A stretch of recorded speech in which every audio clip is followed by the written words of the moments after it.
భారతదేశంలో 60% పైగా జనాభాకు వ్యవసాయమే జీవనాధారం.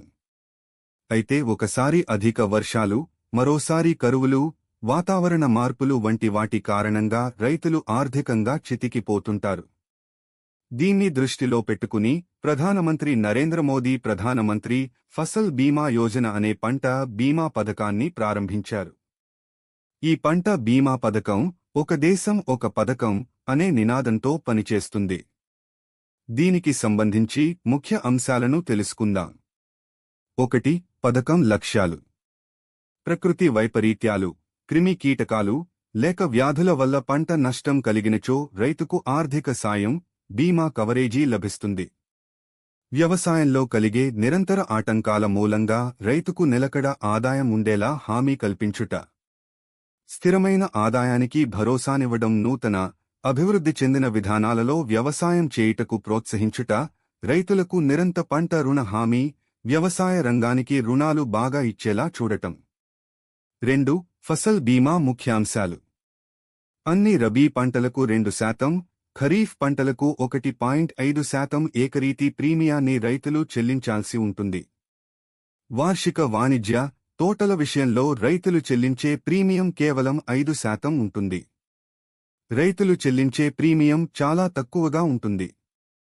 సమతుల్యత ప్రీమియం వల్ల రైతులకు పంట నష్టం జరగకుండా రైతులకు పూర్తి బీమా మొత్తాన్ని అందించడానికి సహజ విపత్తుల ఖాతా నుంచి ప్రభుత్వం చెల్లిస్తుంది. ప్రభుత్వ సబ్సిడీపై ఎలాంటి గరిష్ట పరిమితి ఉండదు. సమతుల్యత ప్రీమియం 90% అయినప్పటికీ అది ప్రభుత్వం భరిస్తుంది. అంతకు ముందు ఉన్న పథకాలలో ప్రీమియం రేటు క్యాపింగ్ ఉండటం వల్ల రైతులకు తక్కువ క్లెయిమ్లు అందేవి.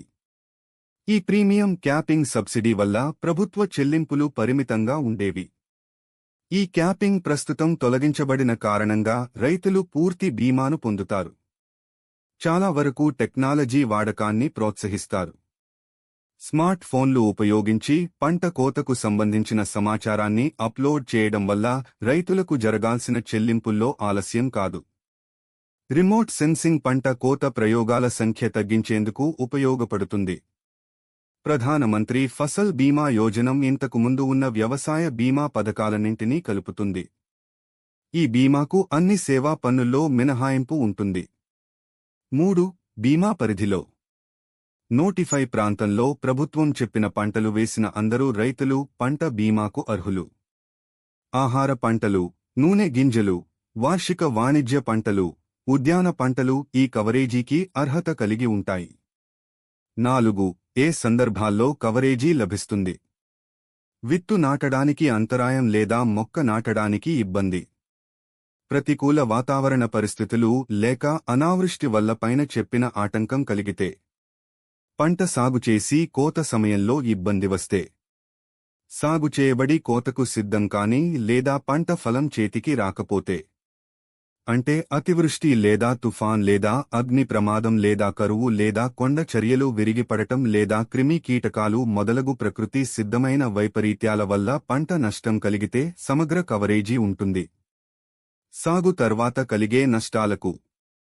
కోతకు సిద్ధమైన లేదా పొలంలోనే ఆరేసిన పంటకు 2 వారాల వరకు తుఫాన్ లేదా అకాల వర్షాల వల్ల కలిగే నష్టములకు కూడా బీమా కవరేజీ లభిస్తుంది. స్థానిక విపత్తులు. కొన్ని ప్రకటించిన ప్రదేశాల్లో స్థానికతకు చెందిన విపత్తులు అనగా కొండ చర్యలు విరిగిపడుట, వడగండ్ల వానలు మొదలగు వాటికి కూడా కవరేజీ ఉంది. 5. బీమా యూనిట్. ఈ పథకాన్ని ఏరియా అప్రోచ్ ఆధారంసగా అమలు చేస్తారు. అనగా వైపరీత్యాల ఆధారంగా ప్రతి పంటకు నోటిఫై ఏరియాలను గుర్తిస్తారు. ఈ ప్రాంతాలలోని రైతులందరినీ ఒక బీమా యూనిట్గా భావిస్తారు. ఒక యూనిట్ రైతులందరూ ఒకే రకమైన సమస్యలను ఎదుర్కొంటారు. 1 హెక్టారుకు అయ్యే ఖర్చు కూడా ఒకే రకంగా ఉంటుంది. హెక్టారుకు వచ్చే సంపాదన, సంభవించే పంట నష్టం దాదాపు ఒకేలా ఉంటాయి. ముఖ్య పంటలకు నిర్వచించిన ప్రాంతంగా గ్రామం లేదా గ్రామ పంచాయతీ స్థాయిలో ఏ పేరుతో వీటిని పిలిచినా గుర్తిస్తారు. ఇతర పంటలకు గ్రామం లేదా గ్రామ పంచాయతీ ప్రాంతాల కంటే పెద్ద ప్రాంతాన్ని తీసుకుంటారు. కొంతకాలం తర్వాత ఒకే రకమైన ప్రమాదాలు గల నోటిఫై పంటల బీమా యూనిట్ జియోఫెన్స్డ్ లేదా జియో మ్యాప్ కావచ్చు. 6. పంటల బీమా పథకం అమల్లో లోపాలు కాగ్. రైతులు బీమా చెల్లించినా సకాలంలో వారికి నష్టపరిహారం అందడం లేదు. బీమా పథకం అమల్లో లోపాల కారణంగా కేంద్ర, రాష్ట్ర ప్రభుత్వాలు వేల కోట్ల రూపాయలను రైతుల తరపున బీమా కంపెనీలకు చెల్లించినా లబ్ధిదారులను గుర్తించడంలో అలసత్వం ఉంది. లబ్ధిదారుల వివరాలను సరిగా నమోదు చేయడంలో అటు వ్యవసాయ అధికారులు, ఇటు రాష్ట్ర ప్రభుత్వం, బీమా కంపెనీలు, కేంద్ర ప్రభుత్వ వ్యవసాయ శాఖ విఫలం చెందాయని కాగ్ నివేదికలో తప్పుపట్టింది.